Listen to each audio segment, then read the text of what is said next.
College of Southern Nevada lost more than $7 million in what is called a ghost student scam. 8 News Now education reporter Joshua Peguero live in studio with what's being done to prevent this in the future. Brian Kirsten, the U.S. Department of Education says rampant fraud is ripping off taxpayers and taking financial aid away from students. The agency points to CSN, a victim of one of the largest college frauds in the country. CSN reported losing $7.4 million, forcing them to make changes.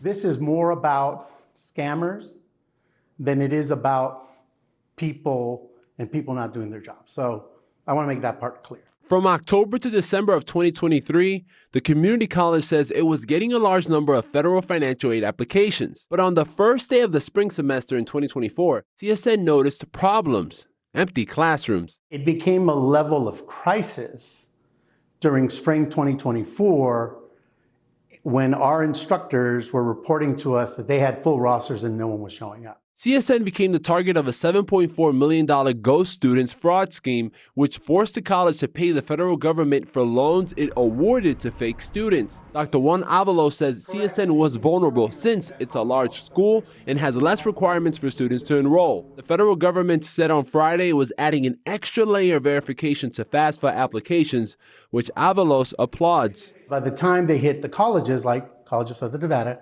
we will have a greater sense of confidence that the FAFSAs we're getting belong to real students. In a statement announcing the changes, U.S. Education Secretary Linda McMahon says when rampant fraud is taking aid away from eligible students, disrupting the operations of colleges, and ripping off taxpayers, we have a responsibility to act. But what about the money CSN lost? Who is on the hook for it? So about half of it is stuff we're not going to get.